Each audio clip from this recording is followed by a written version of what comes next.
Who do you think's more underrated as a drummer, Ringo or Peter? Well, I guess underrated, you'd have to say Peter, because Ringo, as much as people give him shit for not being a great technical drummer, which I don't believe in, by the way, I totally don't agree with that. But at least, but Ringo is at least acknowledged as Ringo and one of the most influential drummers of all time. Whereas I don't think Peter gets that credit.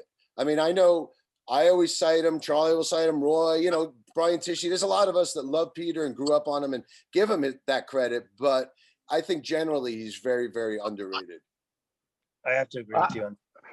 I mean, if you listen to the solo on a live one, 100,000 years, it's amazing.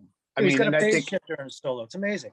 Yeah, I think that's Eddie Kramer's trick. He puts the phaser on his solo to make it more interesting. But every 70s band did that, you know. But I think the problem with Peter is that after Alive and like Rock and Roll Over, I felt like he didn't push himself anymore to, you know, he just played whatever was good for the song and that was it.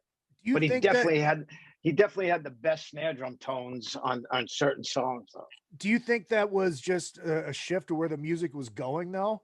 Because I mean, those first 3 records, which we're going to get into obviously, there's a swing to a lot of those songs, and there was no swing after that. I think they were still hungry for those albums. Then once, you know, Destroyer, Rock and Roll Over, Love Gun, they became one of the biggest bands in the world, and you know, probably was less inspiring and less hungry.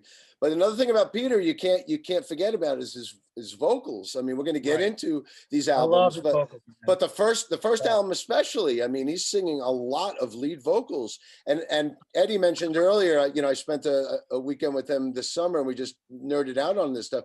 And I played for him and Don Jamieson this amazing bootleg of them from Long Island playing a club in Amityville in like 1973. And Peter is singing on a lot of that stuff, even stuff that Paul or Gene ended up singing on the album. But Peter was still like one of the lead singers back in those early days.